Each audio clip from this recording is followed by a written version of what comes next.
তুমি কি চোখের দাস নাকি চিন্তার অধিপতি? তুমি বলো, আমি কেবল সেই জিনিসেই বিশ্বাস করি যেটা আমি দেখতে পাই। তুমি গর্ব করে বলো, আমি যুক্তির মানুষ। তবে আজ আমি তোমাকে একটি আয়নায় দাঁড় করাতে এসেছি। সেই আয়না যেখানে দেখা যাবে তোমার তথাকথিত যুক্তি কতটা দুর্বল, তোমার নাস্তিকতা কতটা অন্ধবিশ্বাসে ভরা। তুমি যুক্তি চাও, চলো, আমি যুক্তি দিয়েই তোমার যুক্তিকে ভেঙে ফেলব। তুমি প্রমাণ চাও, চলো, প্রমাণ দিয়েই তোমার চোখের সীমাবদ্ধতা আমি দেখাই। তুমি স্বাদের চিন্তার দাবিদার? তবে শোনো, আজ তুমি যা চিন্তা করো তা হয়তো 1000 বছর আগের কারো ফেলে যাওয়া ভাঙ্গা চিন্তার একটা টুকরো। তুমি বলো, আমি স্রষ্টাকে দেখি না, তাই আমি বিশ্বাস করি না। তবে বলো, তুমি কি তোমার বিবেককে দেখেছো? তুমি কি অনুভবকে মেপে দেখতে পারো? ভালোবাসা কি কোনো রাসায়নিক ফর্মুলায় বোঝানো যায়? তাহলে বলো, তুমি কিভাবে একজনের ভালোবাসা বিশ্বাস করো যদি সেটা কোনো পরীক্ষাগারে প্রমাণ করা যায় না? আসলে তুমি চোখের দাস হয়ে গেছো। তোমার দর্শন একটি চশমা, যার কাছে লেখা, যা দেখি তাই সত্য। কিন্তু এই মহাবিশ্বের 99% সত্য তোমার চোখের বাইরে। রেডিও ওয়েভ চোখে দেখা যায় না, এক্স রে চোখে দেখা যায় না, মহাবিশ্বের 99% ডার্ক ম্যাটার ও ডার্ক এনার্জি তাও চোখে দেখা যায় না। তবে বিজ্ঞানীরা বিশ্বাস করেন, কারণ তার ফলাফল রয়েছেন। তাহলে বলো, স্রষ্টার সৃষ্টি দেখেও তুমি স্রষ্টার অস্তিত্ব অস্বীকার করবে? এটাই কি যুক্তি? নাস্তিকতা একটি আধুনিক বিশ্বাস ব্যবস্থা, যা অবিশ্বাসের উপর বিশ্বাস প্রতিষ্ঠা করে। তারা বলে মহাবিশ্ব হঠাৎ অ্যাক্সিডেন্টেই সৃষ্টি হয়েছে, জীবন এসেছে রাসায়নিক বিক্রিয়ায়, কিছুই নেই, শুধু পদার্থ ও শক্তি, মৃত্যুর পর কিছুই নেই। তবে এসব বিশ্বাসের কি কোনো প্রমাণ আছে? না, এসব বিশ্বাসের কোনো চোখে দেখা প্রমাণ নেই। এসব শুধু অনুমান, তত্ত্ব, অতিরিক্ত আস্থা।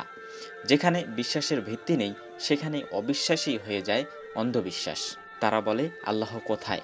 আমি বলি, তোমার যুক্তির ভিত্তি কোথায়? তারা বলে, আমি শুধু বিজ্ঞানে বিশ্বাস করি। আমি বলি, তবে বিবেক, নৈতিকতা, সত্য মিথ্যার ধারণা এসব কোথা থেকে এলো? বিজ্ঞান কি এগুলো তৈরি করেছে? না, এসব এসেছে এমন এক উৎস থেকে যা চোখে দেখা যায় না, তবু চিরন্তর সত্য। নাস্তিকতা হলো চোখে দেখা পৃথিবীর বাইরে কিছুই না মানার দর্শন। এটা এমন একটি মতবাদ যা বলে, আমি কিছুই জানি না, কিন্তু আমি এটাও নিশ্চিতভাবে জানি স্রষ্টা নেই। কি অবিশ্বাস্য বিরোধ! একদিকে অজ্ঞতার দাবি, অন্যদিকে চূড়ান্ত নিশ্চয়তার অধিকার। তারা নিজেরাই জানে না মহাবিশ্ব কোথা থেকে এলো, তারা জানে না জীবনের সূচনা কিভাবে হলো, তারা জানে না চেতনাবোধ কোথা থেকে আসে, তবুও তারা বলে স্রষ্টা নেই। এটাই কি যুক্তি? না, এটা হলো সন্দেহকে ঈমান বানানো। তুমি যদি সত্যি অনুসন্ধান করতে চাও, তবে চোখ রাখো কুরআনের দিকে। আল্লাহ বলেন, আমি আমার নিদর্শন দেখাবো দিগন্তে এবং তাদের নিজেদের মধ্যে, যাতে তারা নিশ্চিত হয়ে যায়। এটাই সত্য। সূরা ফুলসিলাত 53 নম্বর আয়াত। তুমি কি দেখো না, পৃথিবীর নিখুঁত কক্ষপথ, সূর্যের নির্ভুল দূরত্ব, জীবনের অসংখ্য জটিলতা, সবকিছু কি নিছক দুর্ঘটনা? একটি ঘড়ি যদি প্রমাণ হয় ঘড়ির মিস্ত্রির কথা, তবে এই মহাজগতের বিশাল কারিগর কেন প্রমাণ নয় তার স্রষ্টার? তুমি যদি বলো এগুলো এমনি এমনি হয়ে গেছে, তাহলে তুমি বিশ্বাস করো যে কোনো নিখুঁত কিছু স্বয়ংক্রিয়ভাবে সৃষ্টি হতে পারে। এটাই সবচেয়ে বড় অন্ধবিশ্বাস। তুমি কি জানো তুমি কেন খুনকে ঘৃণা করো? তুমি কেন চুরিকে অন্যায় বলো? এটা কি শুধুই সামাজিক অভ্যাস? না, তোমার ভেতরে একটি সার্বজনীন নৈতিক চেতনা কাজ করে, যা কোনো রাসায়নিক বিক্রিয়ার ফল নয়। এটা সেই পরিপূর্ণ সত্যের প্রতিচ্ছবি যা এসেছে এক পূর্ণাঙ্গ সত্তা থেকে। তবে তুমি যদি বিশ্বাস করো ভালো মন্দ কিছুই নেই, সব আপেক্ষিক, তাহলে এক ব্যক্তি যখন শিশুকে হত্যা করে, তখন তুমি কেন তাকে দোষারোপ করো? তোমার নৈতিকতা নিজেই প্রমাণ করে স্রষ্টার অস্তিত্ব। নাস্তিকতা একটি আত্মঘাতী দর্শন, কারণ এটা নিজেরই ভিত্তিকে ধ্বংস করে দেয়। তারা বলে মানবজাতি উন্নতি বিবর্তনের ফসল, কোনো চূড়ান্ত উদ্দেশ্য নেই, মৃত্যুর পর কিছুই নেই।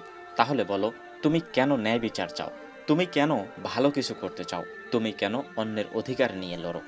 যদি জীবনের কোনো উদ্দেশ্য না থাকে, তবে কেন বেঁচে থাকার এত যুদ্ধ? নাস্তিকতা মানুষের হৃদয় থেকে উদ্দেশ্য ছিনিয়ে নেয়, তাকে করে তোলে শূন্যতার পূজারী।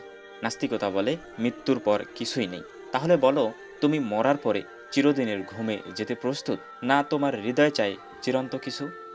তোমার আত্মা চায় মুক্তি, তুমি মরতে চাও না, কারণ তুমি জানো মৃত্যুর পর কিছু আছে।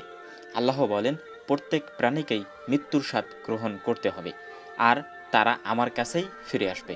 সূরা আল আনকাবুদের 57 নম্বর আয়াত। তুমি কি প্রস্তুত সেই দিনের জন্য? নাস্তিকতা হলো অন্ধকারের আশ্রয়, যেখানে প্রশ্ন আছে কিন্তু উত্তর নেই, যেখানে যুক্তি আছে কিন্তু সেই যুক্তির কোনো ভিত্তি নেই, যেখানে স্বাধীনতা আছে কিন্তু উদ্দেশ্য নেই।